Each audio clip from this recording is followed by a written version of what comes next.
बोलिए श्री सद्गुरुदेव की जय।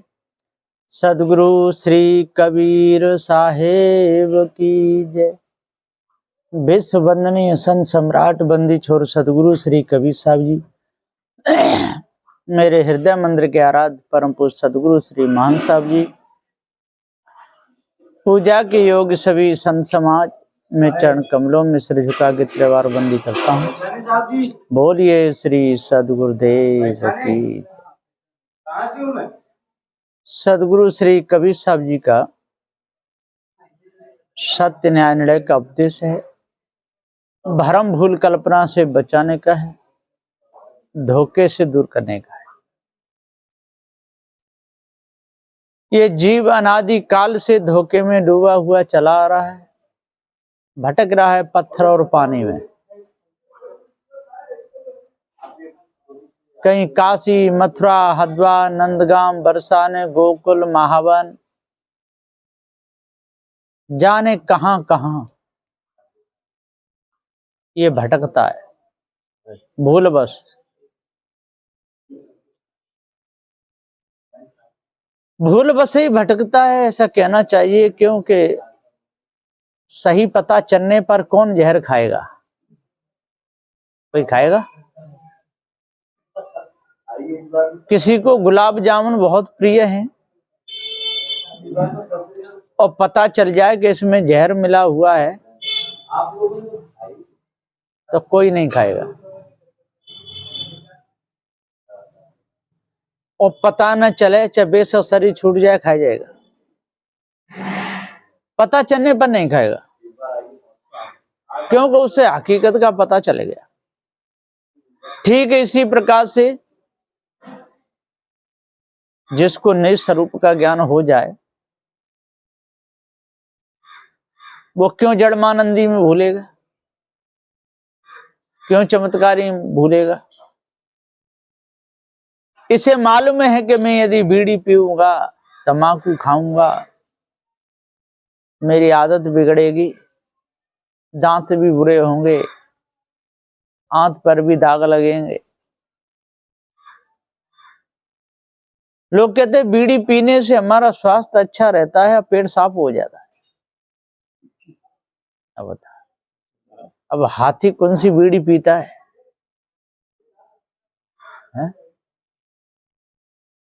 ये पशु पक्षी हैं, ये सब बेकार की बात है।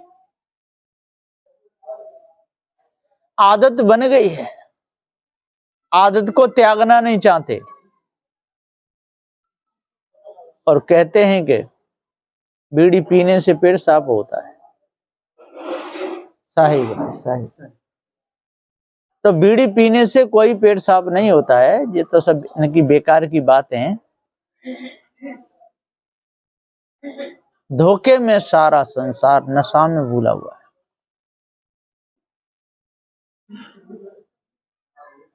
इस ब्रह्म परमात्मा की कल्पना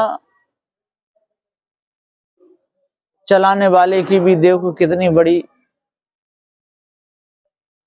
ये घात है, डाका डाला है संसार में।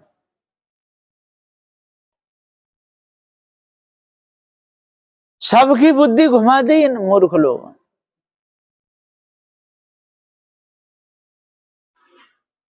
इनको हठी सठी पक्षपाती कहा है ज्ञानी पुरुषों ने। जिनको बात करने की तमीज ना हो, तहजीब ना हो, उसको बदतमीज कहा जाता है। जो देख करके पेशाब न करे, देख करके डोंडा टट्टी न करे, नंग धड़ंग डोले, आधा खुला हुआ आधा ढका हुआ, उसको मूर्ख कहा जाता है। दो के बीच में ना माने, बोलने लगे, उसको बेवकूफ कहा जाता है। ऐसे लोग हैं। लेकिन अपनी टेक को लोग छोड़ते नहीं। टेक जो पकड़ रखी है उसको छोड़ेगा नहीं। जैसे चीटा किसी को पकड़ लेगा, काला होता है, ढूंढता है, उसका सिर टूट जाता है लेकिन छोड़ता नहीं। मकोड़ा बोलते हैं। मकोड़ा, मकोड़ा यदि किसी को पकड़ ले, पकड़ना तो जानता है पर मुंह खोलना नहीं जानता, खोलना नहीं, इसलिए वो भी नहीं चाहता है कि मेरा मुंह ये गला कट जाए, टूट जाए, चाहेगा लेकिन उसके दांत घुस जाते फिर खुलते ही नहीं, मरना ही पड़ता। ठीक इसी प्रकार से ईश्वर परमात्मा की कल्पना में, विषय वासना में जिसने दांत गड़ा दिए, तो समझ लो बचेगा नहीं, तो खोलना जानता ही नहीं। वो तो पूर्व जन्म के संस्कार से यदि कोई वर्तमान व्यापार की संत मिल जाए तो भले उस आदत को छोड़ पावे, नहीं तो छूटती नहीं। ऐसे ऐसे लोग हैं, ज्ञान की बात सुनते ही उनको बुखार चढ़ता है। और संत गुरुजन पारकी संत तो सत्य का मार्ग बताते हैं। पारकी संत किसी को दुखाते नहीं, किसी को सताते नहीं, किसी को डुबाते नहीं, जो सहज में मान ले उसको ज्ञान कराते हैं, पीछे नहीं पड़ते। आजकल लोग लड़ जाते हैं, झगड़ जाते हैं, खून खराबा हो जाता है मत मजहबों के पीछे। कबीर पंथ में भी कहते हैं कि हम कबीर पंथी हैं, लड़ रहे हैं, जलूस ने कर रहे हैं, मैंने देखा मोबाइल, लड़ते हैं, झगड़ते हैं। जिससे और लोग लगाते हैं ना, राम की बुराई नहीं सुनेंगे, नहीं सुनेंगे, कट जाएंगे, मर जाएंगे, लड़ जाएंगे, खून बहा देंगे, कृष्ण की। ऐसे कबीरपंथी भी कर रहे हैं बहुत से। और कबीरपंथी है क्या? नहीं, कबीरपंथी कभी लड़ते नहीं, किसी से झगड़ते नहीं। क्यों लड़ेंगे, क्यों झगड़ेंगे? लड़ना झगड़ना तो पशुओं में होता है। कबीरपंथी कोई न माने, पास में आके अड़ जाए, कहे कि हम तो परमात्मा खोज के मान लीजिए, कहे ठीक है भैया खोज ले, तुझे मिल जाए तो हमारे पास भी ले आना। हमें तो अब तक मिला नहीं, इसलिए, और हमने कोशिश भी की, साधना की, और नहीं मिला तो साधना बेकार जाएगी। इसलिए पहले तू खोज, अब हमको दिखा देना, फिर हम करेंगे बढ़िया, तो खुश हो जाए। अभी हमने देखा नहीं, पास में आया नहीं, काला है कि पीला है, गोरा है, कैसा लंबा है कि चौड़ा है, आंखें हैं कि नहीं उसकी, एक आंख का है कि दो आंख का है। जो है तो उसका शरीर होगा, और शरीर होगा तो खाना भी एक आंख का भी हो सकता है। जरूर थोड़ी कि दोनों आंख सही हो उसकी, एक हाथ का भी हो सकता है, एक पैर का भी हो सकता है। लेकिन जब तक मिलेगा नहीं तब तक हम उसके विषय में कुछ भी नहीं कह सकते। धोखा है। मिल गया तो सही, तो खोज के दिखाओ। इन मूर्ख लोगों को भी यदि वो मिल जाता तो निराकार कहते क्या है? आगम अपार कहते, चित्त मन बुद्धि वाणी से परे कहते? कभी नहीं कहते। मिला नहीं इसलिए इन्होंने ऐसी बातें करी, धोखे में डुबाए रहे। इनको मूर्ख नहीं कहना तो क्या कहना? 151 ब्राह्मण ऐसी गति इस संसार की, दूसरे को धोखा देते हुए धोखे में आते, दूसरों को भुलावा देते वो भी भूलते। जो स्वयं पत्थर पूज रहा पूजेवा रहा, दोनों ही भूले हुए। क्या मूर्ख क्या पंडित, दोनों एक समान, दोनों की गति एक है। साधु श्री कबीर साहब जी कहते हैं, समझे की गति एक है, जिन समझा सब ठोर। कहीं कबीर सदगुरु श्री कबीर साहब जी कहते हैं कि जब तक आप लोगों को पूरा बोध नहीं होगा तब तक आपकी समझ ठीक नहीं होगी। कहें कबीर जे बीच के बल के और की ओर। साहब कह रहे समझे की गति एक है। जो समझ गया उसकी गति एक ही होगी, कहीं भी चले जाओ दुनिया में। जिसने समझ लिया कि जड़ अलग और चेतन अलग, कहीं में हो वो पारकी संत कहीं रहते हो, उनका उपदेश एक ही होगा, चाहे देश में रहते हो चाहे विदेश में रहते हो, क्योंकि इन्होंने हकीकत समझ ली, उनकी गति एक है। और यदि जो समझ नहीं पाया उसकी तो गाड़ी डवाडोल है। सुनते बहुत हैं, लिखते भी बहुत हैं, पढ़ते भी बहुत हैं, जाते आते भी हैं, लेकिन भूल नहीं मिट पाती। भूल मिट जाए तो काम बन जाए, भूल मिटती नहीं, काम बनता नहीं। बड़ी विचित्र बीमारी है। झूठा रावण बना के खड़ा हुआ है कि मैं रावण हूं, बनावटी अंगद बना लिया, बनावटी दरबार बना लिए, झूठ का प्रचार हो रहा है, झूठ का उपदेश हो रहा है। और लोग कहते सच्चे दरबार की। दरबार कैसा है? झूठा। और जयकारा कैसा लगा रहे हैं? सच्चे दरबार की जय। कैसी गत है संसार की, बहुत बुरी गत है। बड़े बड़े ज्ञानी, बड़े बड़े ध्यानी भूले हुए। सदगुरु श्री कबीर साहब जी पुकार के कहते चलते चलते पगु थका, नगर रहा 9 कोस, बीचई में डेरा परा, कहु कौन का दोष। किसका दोष है? किसको दोष दोगे? चलते चलते पग थका, चलते चलते ये जीव पगुला थक गया। जैसे कहीं जाते आते में पैर थक जाते, इसी बार बार शरीर धरते छोड़ते छोड़ते क्या कितना परेशान होता है जी। अमर है, कटता मरता नहीं है, तो लेकिन परेशानी तो उठानी पड़ती है। परेशानी मिटे तो मुक्त हो, परेशानी मिटती नहीं तो मुक्ति काहे की। बहुत से लोग कहते हैं कि हम मांस खाना बंद क्यों करें, शराब पीना बंद क्यों करें, कि जीव तो मरता ही नहीं है।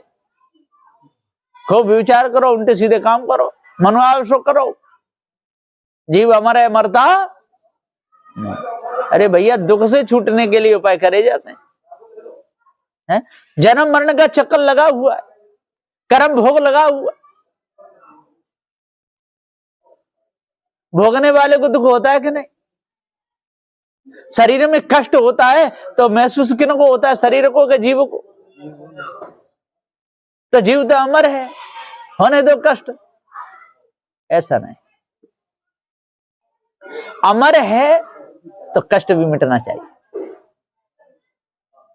अमर तो है, मुक्त हो जाएगा तब भी अमर है, मुक्त ना हो तब भी अमर है, विचार कर रहा है तब भी अमर है, चोरी कर रहा है तब भी अमर है, गधा भैंसा बना हुआ नाले मुंह रगड़ रहा है तब भी अमर है। अमर तो अमर है,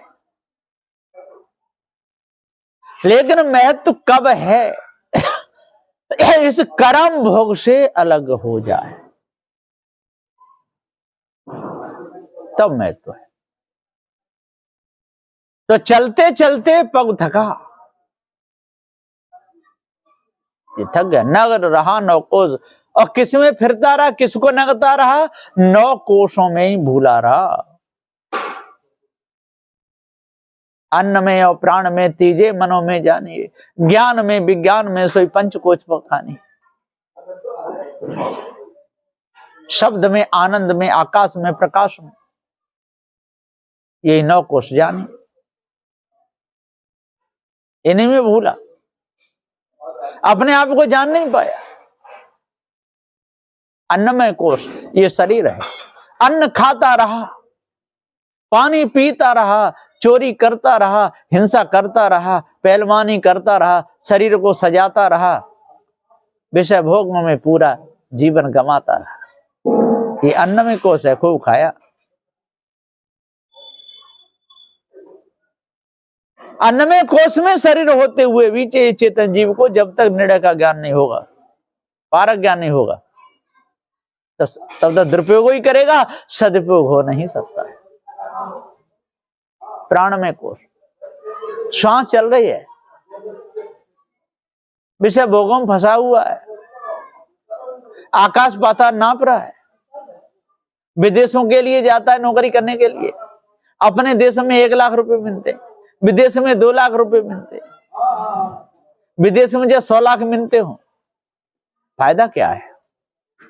जाते 100-200 मकान बना लेगा, 2-4 मंजिल के बना लेगा, कितने में सोएगा?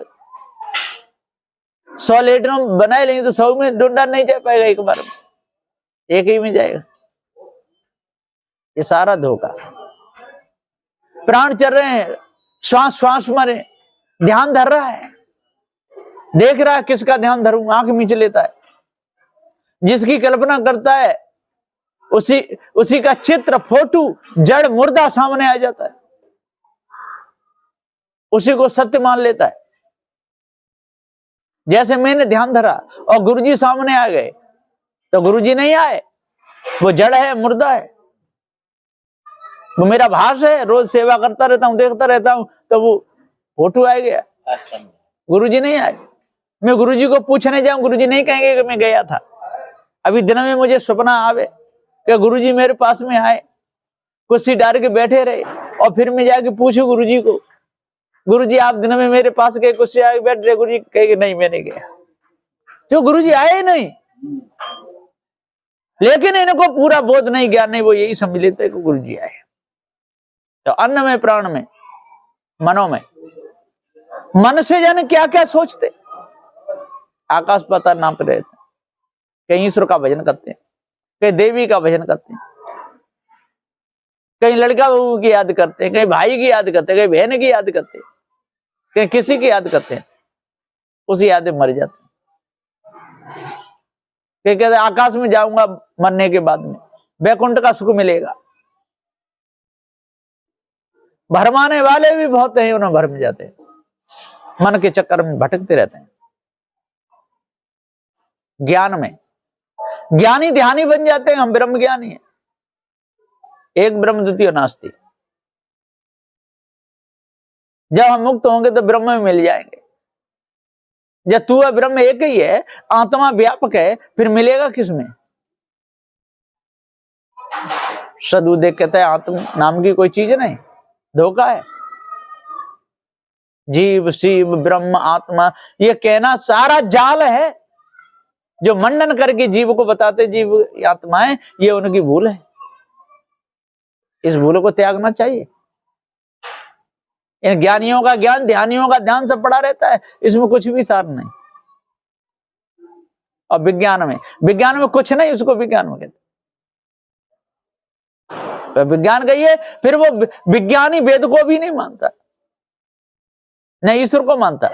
एक ब्रह्म द्वितीय नास्ति, विशुद्ध महाशुद्ध ब्रह्म है, ऐसे कह के और वो भूला रहता है।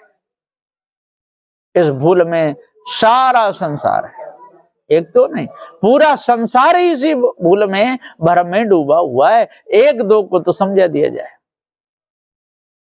प्रकाश में प्रकाश देख रहा है, श्वास को चढ़ा रहा है, ज्योति स्वरूप देख रहा है, कहता है यही ब्रह्म है। अरे भैया, वो तो तत्वों का घर्षण का प्रकाश है, वो कोई ब्रह्म नहीं है, धोखा है। आकाश में ध्यान धर रहा है, कल्पित महल बना रहा है, वैकुंठ की रचना कर रहा है कल्पित, वहां परमात्मा को देख रहा है, दरबार लगा हुआ है, दूध की नदी बह रही है, घी की नदी बह रही है, शराब की नदी बह रही है, अप्सराएं वहां मिलती है, बिना मुख्य ही वेदों का उच्चारण हो रहा है, पेड़ लगे हुए, फल लगे हुए, बीज ने बखला, खूब खाओ, टट्टी पैसा की जरूरत नहीं, टट्टी पैसा करे वैकुंठ गंदा हो जाएगा। ये आकाश की कल्पना, इसी में लगा हुआ है। आनंद में भूला हुआ है, आनंद लेता है, मजा लेता है।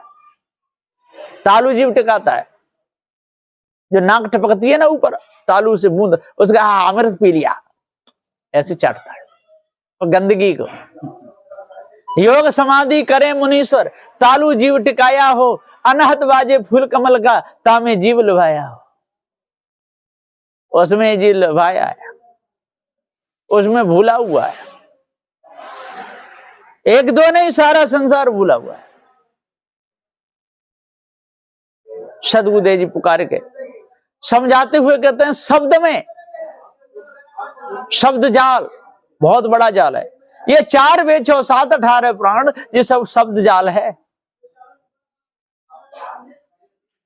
जितने भी ये गीता रामायण भागवत है ना, ये सब शब्द जाल। तौरेत इंजील जबूर फुरकान, चाहे जैनियों का जाल हो, चाहे मुसलमानों का हो, किसी का हो, जो अपने से भिन्न भटकाने का उपदेश देते हैं, वो जाल है।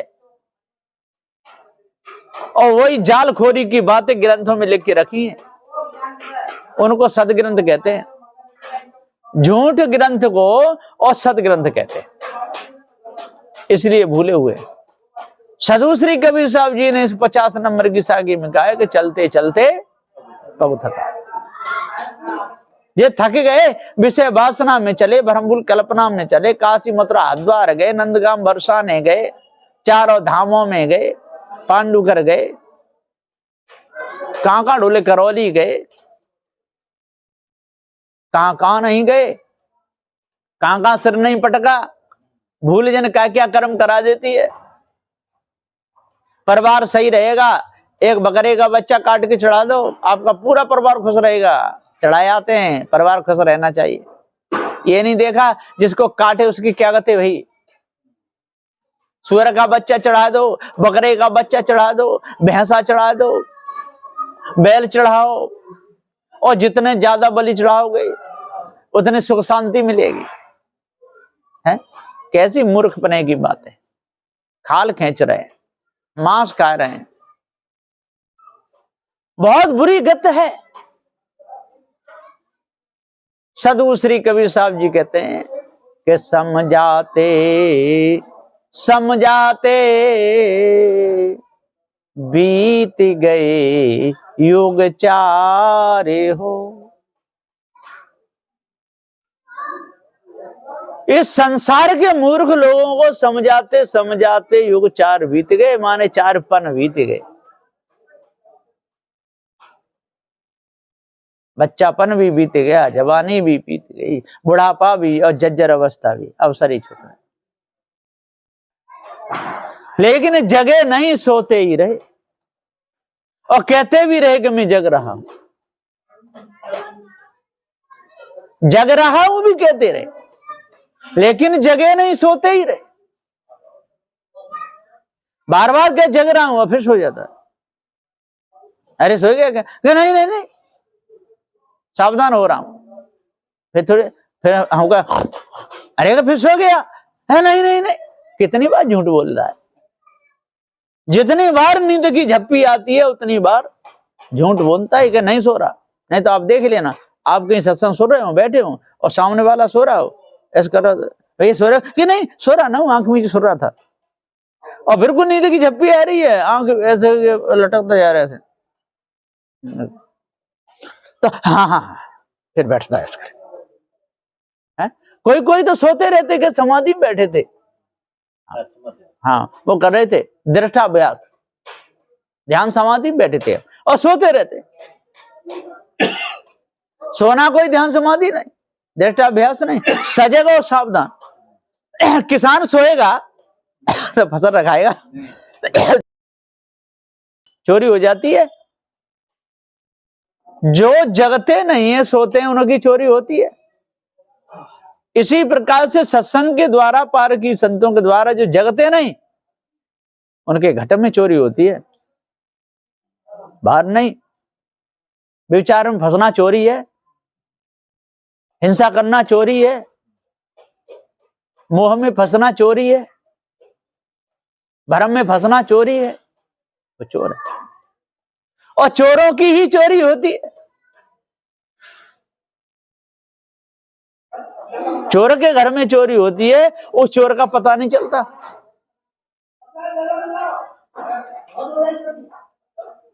तो ये काम, क्रोध, मद, मोह, लोभ, ये सब चोर हैं। और जो अपने आप को भूला है वो जीव, वो भी चोर है। जो अपने आप को भूल जाता है संसार में आकर के, वो काम, क्रोध, मद, मोह, लोभ में डूब जाता है। वो समझ ही नहीं पाता है कि ये विकार हैं।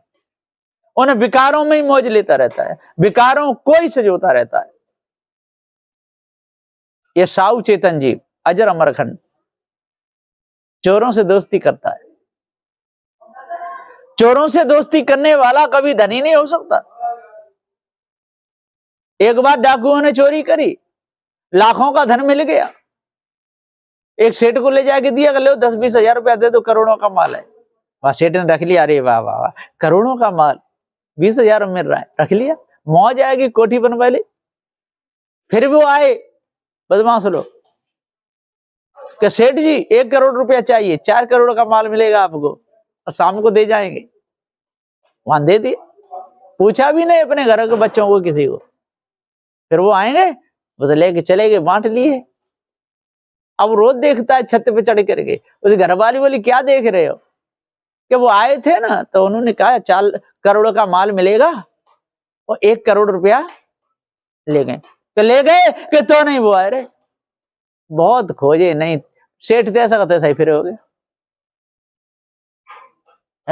लालच में आ गया, लालच में आया ना, लालच में आकर के 20 हजार रुपया में करोड़ों का माल लिया, फिर 4 करोड़ों के लिए 1 करोड़ दिया। घाटा खाया कि नहीं खाया? मूर्ख बन गया। इसी प्रकार से जब जब ये मनुष्य खाने में जीव आता है और तब तब मूर्ख बन जाता है।